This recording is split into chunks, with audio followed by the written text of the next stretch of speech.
Caminando con Dios a través del dolor y el sufrimiento por Timothy Keller. Introducción. El estruendo del pánico que hay detrás de todo.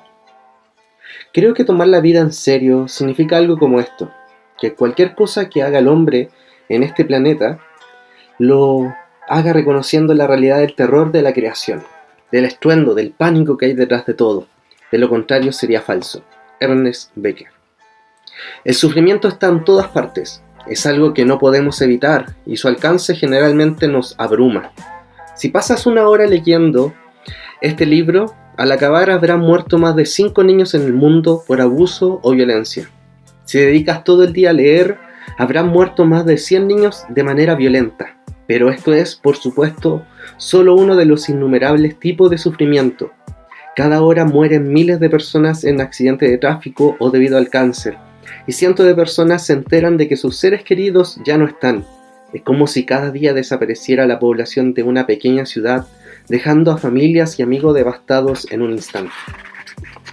Cuando ocurre un evento masivo que resulta en una cantidad enorme de muertes, como el caso del ciclón Bola en 1970 en Bangladesh, del tsunami en el Océano Índico en el 2004 o del terremoto del 2010 en Haití, que dejaron más de 300.000 muertos cada uno. La noticia recorre todo el mundo y todos somos sacudidos por la devastación. Pero las estadísticas son engañosas. Tales desastres históricos realmente no cambian el índice del sufrimiento humano. Decenas de miles de personas mueren diariamente en tragedias inesperadas y cientos de miles de personas allegadas son devastadas por el dolor y el impacto. La mayoría de estas muertes no salen en primera plana porque el dolor y la miseria parecen ser algo normal en este mundo. Shakespeare entendió esto al escribir: cada nueva mañana, nuevas viudas se lamentan, nuevos huérfanos lloran, nuevos pesares golpean el cielo en la cara. La maldad y el sufrimiento son tan comunes que las estadísticas que acabo de mencionar apenas nos hacen pestañear, pero tenemos que reaccionar. El autor Ernest Becker habló sobre el peligro de negar la miseria de la vida y la aleatoriedad del sufrimiento. Cuando escuchamos sobre alguna tragedia, en todos nosotros se activa un mecanismo de defensa psicológico. Pensamos que estas cosas solo le suceden a otras personas, a los más pobres o a las personas que no son precavidas. O nos decimos a nosotros mismos que si elegimos a las personas indicadas para que nos gobiernen y arreglen nuestros sistemas sociales, nada de esto volverá a suceder. Pero Becker cree que este tipo de pensamiento no se toma la vida en serio, ni admite la realidad del terror de la creación, del estruendo del pánico que hay detrás de todo. Ese pánico proviene de la muerte. La muerte es irremediablemente impredecible e implacable. El mismo mensaje fue expuesto en un artículo en The New York Times durante el tiempo en que surgió el francotirador de Beltway, quien le disparaba a personas en el área de Washington D.C. de una forma aparentemente aleatoria sin importar raza, ni edad, ni género. Ann Patchett escribió: siempre estamos tratando de buscarle el sentido al asesinato para sentirnos seguros. No me parezco a la víctima, no vivo en esa ciudad, nunca habría ido a ese lugar ni conocido a esa persona. Pero ¿qué sucede cuando no hay información acerca de ninguna de estas cosas? ¿A dónde acudimos para encontrar nuestra paz interior? La realidad es que evitar nuestra mente es uno de nuestros pasatiempos favoritos, ya sea haciendo ejercicio, revisando nuestro colesterol o realizándonos una mamografía. Siempre estamos evadiendo nuestra mortalidad. Puede que descubramos cuál es el perfil y pensar en todas las razones por las que no te pasaría lo mismo, pero un francotirador que logra dispararle a un individuo en medio de una multitud es un horrible recordatorio de la muerte. Por más que nos esforcemos, sigue siendo en su mayoría aleatoria. Y sin duda viene por nosotros. Patchett y Becker exponen las formas más comunes en que tratamos de negar el estruendo del pánico que hay detrás de todo. Este libro es un esfuerzo por hacer lo que ellos sugieren, tomar la vida en serio. Quiero ayudar a los lectores a vivir bien e incluso con gozo a pesar de estas terribles realidades. La pérdida de seres queridos, una enfermedad debilitante y mortal, traiciones, pérdidas financieras, fracasos morales. Si alcanzas un tiempo de vida promedio, terminarás enfrentándote a todo esto, porque nadie está inmune.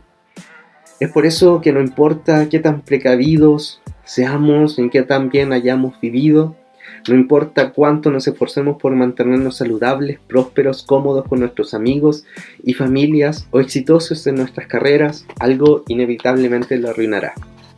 Ninguna cantidad de dinero, de poder ni de planeación puede prevenir la pérdida de un ser querido, una terrible enfermedad, la traición en las relaciones, el desastre financiero, ni un montón de problemas que puede simplemente llegar a tu vida. La vida humana es fatalmente frágil y está sujeta a fuerzas que van más allá de lo que podemos manejar. La vida es trágica. Todos sabemos esto por intuición, y aquellos que enfrentan el desafío del sufrimiento y del dolor llegan a entender muy bien que es imposible haberlo utilizado solo nuestros propios recursos. Todos necesitamos ayuda para no caer en la desesperación. En este libro trataremos de demostrar por qué dicha ayuda debe ser espiritual. Apartado 1. Los que están tristes, alégrense. El día de nuestra boda, Katy y yo pronunciamos nuestros votos frente a nuestros amigos y familiares. A las tradicionales palabras de compromiso, añadimos un pasaje de la Escritura, el Salmo 34 del 1 al 3, el cual está grabado en la parte interna de nuestros anillos de matrimonio. Bendigo al Señor todo el tiempo. En mis labios siempre hay una alabanza para Él. Mi alma alaba al Señor. Todos ustedes, los que están tristes, escuchen mi alabanza y alégrense. Honren al Señor conmigo. Exaltemos todo su nombre. Al pronunciar nuestros votos fue un momento importante, y las palabras del texto lo hicieron aún más hermoso. Estábamos por iniciar una vida de ministerio juntos, y nuestro anhelo era mostrarle al mundo al Dios que conocíamos. Sin embargo, en ese momento casi ignorábamos por completo las palabras que están en el centro de este pasaje. La definición del ministerio en este texto es que los que están tristes escuchan y se alegran. Una de las razones por las que pasamos por alto esta frase es, tal como dijo Katy más adelante, que a esa edad nuestro mayor sufrimiento era una uña enterrada. Éramos jóvenes, y la arrogancia de la juventud ni piensa ni en el dolor ni en el sufrimiento.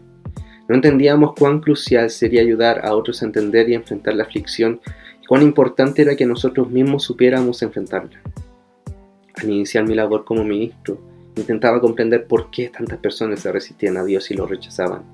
Pronto me di cuenta de que la aflicción y el sufrimiento parecían ser la razón principal. ¿Cómo puede un Dios bueno, un Dios justo, un Dios amoroso permitir tanta miseria, depravación, dolor y angustia? A medida que aumenta el dolor en nuestros corazones, nuestras mentes se van llenando de dudas. Cuando me sentaba a platicar con quienes sufrían, lo más frecuente era escuchar fuertes objeciones en contra de la existencia de Dios y de la fe cristiana. Recuerdo que hace algunos años una actriz de Hollywood fue entrevistada después de que su esposo murió repentinamente de un accidente. Hacía tiempo que vivía sin siquiera pensar en Dios, pero una vez experimentó esto y ella expresó: ¿cómo puede un Dios amoroso permitir que esto suceda? En un instante pasó de ser indiferente a Dios a estar airada contra Él. Este es el tipo de experiencia que ha llevado a una serie de pensadores a argumentar, como lo hizo el escritor Stendhal, Mary Henry Bale, que la única excusa válida que tendría Dios sería que no existiera. Pero al mismo tiempo aprendí que también muchas personas encuentran a Dios a través de la aflicción y el sufrimiento. Se percatan de que la adversidad los acerca a Dios en lugar de alejarlos de Él. Los momentos problemáticos los hacen despertar de su ilusión de autosuficiencia espiritual, impulsándoles a buscar lo divino. El sufrimiento erige la bandera de la verdad en la fortaleza de un alma rebelde. Decir que nadie encuentra a Dios a menos que sufra es una exageración, pero no está muy lejos de la realidad. Cuando el dolor y el sufrimiento llegan a nuestras vidas, finalmente caemos en cuenta, no solo de que no estamos en control, sino de que nunca lo hemos estado. A través de los años, también he visto que la adversidad no solo conduce a las personas a creer que Dios existe, sino que también impulsa a los creyentes a una experiencia más profunda de la realidad, de su amor y de su gracia. Una de las principales formas en que pasamos de un conocimiento abstracto de Dios a un encuentro personal con Él es a través del horno de la aflicción. Tal como lo dijo C.S. Lewis, Dios nos susurra a través de los placeres, nos habla en nuestra conciencia, pero nos grita en medio del dolor. Los creyentes entienden muchas verdades doctrinales, Pero esas verdades no suelen arraigarse en el corazón, a menos que sea a través de la desilusión, el fracaso o la pérdida. Un hombre que estaba por perder su carrera y su familia me dijo: siempre supe que Jesús es todo lo que necesitas. Pero realmente no entiendes que Jesús es todo lo que necesitas hasta que Jesús es lo único que tienes. Finalmente, a medida que crecía mi entendimiento de la enseñanza bíblica, comencé a ver que la realidad del sufrimiento era uno de sus temas principales. El libro de Génesis comienza con el relato de cómo la maldad y la muerte llegaron al mundo. El libro del Éxodo relata los 40 años de Israel en el desierto, un tiempo en que el pueblo fue puesto a prueba de forma muy intensa. La sabiduría literaria del Antiguo Testamento tiene mucho que decir respecto al problema del sufrimiento. El libro de los Salmos nos da una oración para cada situación en la vida, y es asombroso ver todos los lamentos y las preguntas contundentes que se elevan a Dios sobre la aparente aleatoriedad e injusticia del sufrimiento. En el Salmo 44 el escritor contempla toda la devastación en su país y exclama: «Despierta, Señor, ¿por qué duermes? ¿Por qué escondes tu rostro y te olvidas de nuestro sufrimiento y opresión?» Salmos 44, de 23 al 24. Los libros de Job y Eclesiastés están dedicados casi por completo a reflexionar profundamente sobre los sufrimientos injustos y la aparente futilidad de tantas cosas en la vida. Los profetas Jeremías y Habacuc se quejan abiertamente ante Dios cuando les parece que la maldad está marcando el curso de la historia. En el Nuevo Testamento hay libros como Hebreos y Primera de Pedro que nos muestran cómo enfrentar penas y problemas que parecen interminables. Y por encima de todo tenemos a Jesucristo, la figura central de toda la Escritura, quien además es varón de dolores. La Biblia, por tanto, habla extensamente sobre el sufrimiento. Naturalmente, Kate y yo hemos tenido que enfrentar nuestras propias aflicciones. En el año 2002 me diagnosticaron cáncer de tiroides, por lo que tuve que ser operado y recibir tratamiento. Casi al mismo tiempo se agudizó la enfermedad de Crohn de Kate, por lo que tuvo que ser sometida a diversas cirugías en el curso de pocos años, soportando incluso 7 en un solo año. En este punto me encontré enfrentando la agonizante posibilidad de abandonar el ministerio debido a las enfermedades de mi esposa. Fue el momento más oscuro de nuestra vida hasta el momento, y sabemos por las Escrituras y nuestra experiencia que vendrán momentos aún más oscuros. Sin embargo, también esperamos más gozoso del que ahora podemos imaginar. Al recordar lo que hemos vivido, Kate y yo estamos convencidos de que el sufrimiento es una de las principales razones por las que la gente cree y no cree en Dios, por las que algunos crecen y otros decrecen en carácter, y por las que Dios se hace menos real para algunos y más real para otros. Cuando fuimos a la Biblia para estudiar y comprender este patrón, observamos que el gran tema de la Biblia es cómo Dios trae plenitud de gozo, no a pesar de, sino a través del sufrimiento. Así como Jesús nos salvó, no a pesar de lo que sufrió en la cruz, sino a través de ella. Así que hay un gozo peculiar y conmovedor que parece obtenerse únicamente por medio del sufrimiento. Este libro consiste en lo que hemos aprendido durante los años que hemos estado ministrando a los que están tristes. Simon Weil escribió que el sufrimiento hace que Dios parezca estar ausente. Tiene razón. Pero en Salmo 34, David contesta que a pesar de que nos parezca que Dios está ausente, no significa que realmente lo esté, recordando el momento en que su vida corría grandes peligros y todo parecía perdido. David concluye: el Señor está cerca de los quebrantados de corazón y salva a los de espíritu abatido. Escribo este libro porque hemos comprobado esta verdad en nuestras propias vidas. Apartado número 2. El horno ardiente y el plan para este libro. ¿Es este libro para personas que sufren? Sí, pero debemos hacer algunas distinciones. Todos sufrimos o sufriremos, pero no todos estamos experimentando un dolor profundo actualmente. Aquellos que no lo estén experimentando, pero lo ven en otros, tendrán un cúmulo de preguntas filosóficas, sociales, psicológicas y morales. Por otro lado, aquellos que sí están sufriendo o experimentando dificultades ahora, no pueden lidiar con ello de manera filosófica. Abordar en un solo libro las preguntas de los que no sufren y la lucha de los que sí lo hacen no es una tarea sencilla, aunque los afligidos pueden clamar utilizando preguntas filosóficas, como «Dios, ¿por qué permites estas cosas?». Lo que realmente quieren saber es cómo sobrevivir sin perder lo mejor de sí mismos. Hablar de manera filosófica e impersonal a una persona que está sufriendo es cruel. Sin embargo, la experiencia del dolor nos conduce casi inevitablemente a grandes preguntas acerca de Dios y de la naturaleza de las cosas que no pueden ser ignoradas.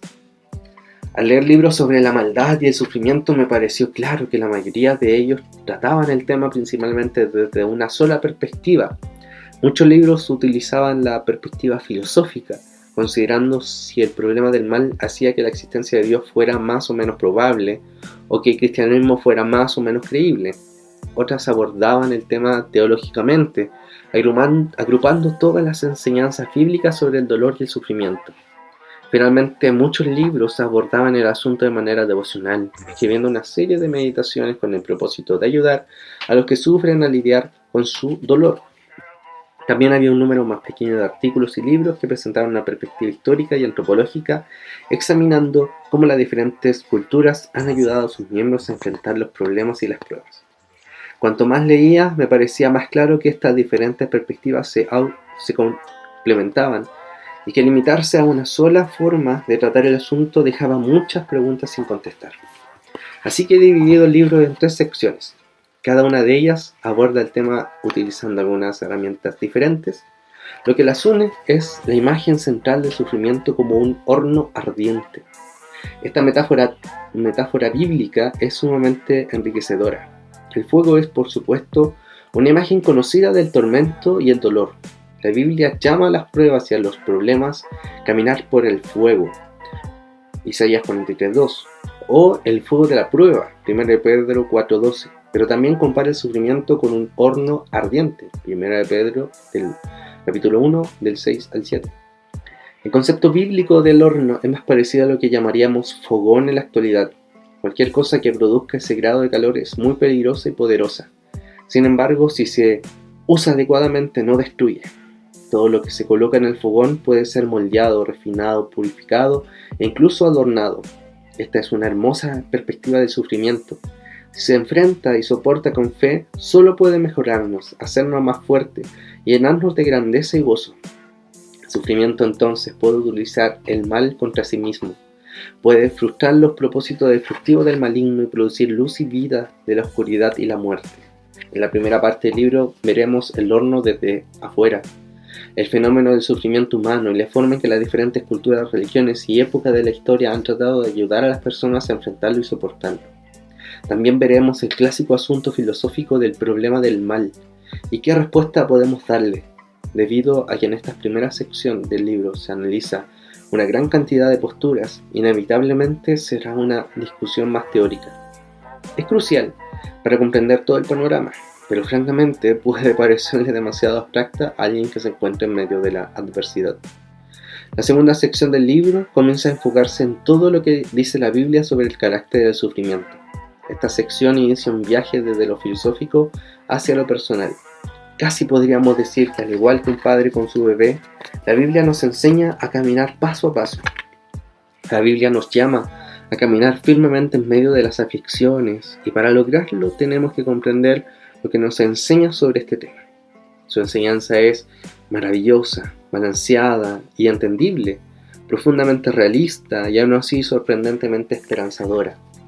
Esto nos impide pensar que podemos huir del horno, evitarlo, atravesarlo rápidamente, negarlo o simplemente recostarnos sin esperanza, caer en desesperación por ello. Finalmente, la tercera sección del libro provee el material más práctico. La Biblia no presenta el atravesar del fuego o de la aflicción como un asunto de técnica. El sufrimiento puede refinarnos en lugar de destruirnos debido a que Dios camina con nosotros a través del fuego. Pero ¿cómo caminamos con Dios en esos momentos? ¿Cómo nos orientamos hacia Él para que el sufrimiento nos transforme en algo mejor y no en algo peor? Cada capítulo está basado en una estrategia principal para conectarnos con Dios en el horno del dolor y del sufrimiento. No deben verse como pasos a seguir en ese orden, sino como diversas facetas o diferentes aspectos de una acción. Conocer al Dios que dice: cuando cruces las aguas, cuando camines por el fuego, yo estaré contigo. Isaías 43:2. Si estás en medio de la adversidad, quizás quieras comenzar con la segunda y la tercera sección de este libro. Ahí encontrarás diferentes formas en las que puedes enfrentar el sufrimiento, las cuales varían ampliamente y en ocasiones parecen contradecirse entre ellas.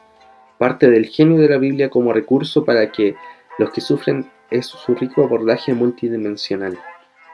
Reconoce gran variedad de formas, razones y respuestas del sufrimiento, para mostrar las múltiples posibilidades de respuesta humana ante el sufrimiento, e incluir al final de muchos de los capítulos una historia de alguien que ha sufrido y caminado con Dios a través del sufrimiento. Estas historias son tanto inspiradoras como realistas. La Biblia no promete que el sufrimiento se resolverá por completo, ni que tendrá un final feliz en esta vida, pero estas historias muestran cómo creyentes han lidiado con una variedad de sufrimientos y han caminado a través del horno con la ayuda de Dios. Estas historias son un recordatorio de la presencia de Dios incluso en los peores momentos, especialmente en los peores momentos. Es posible que la imagen bíblica más vívida del sufrimiento sea la que encontramos en el tercer capítulo del libro de Daniel, donde 3 hombres fieles fueron lanzados en un horno que se suponía los mataría, pero una figura misteriosa apareció entre ellos. Los que estaban fuera quedaron atónitos al ver no a 3 sino a 4 personas en el horno, uno de los cuales tenía la apariencia de un dios. Así que caminaron por el horno del sufrimiento y no fueron consumidos. Con la ventaja de tener el Nuevo Testamento, los cristianos sabemos que este era el Hijo de Dios, el que siglos después enfrentó un horno de aflicción infinitamente peor cuando fue crucificado. Esto eleva a otro nivel el concepto de que Dios camina con nosotros.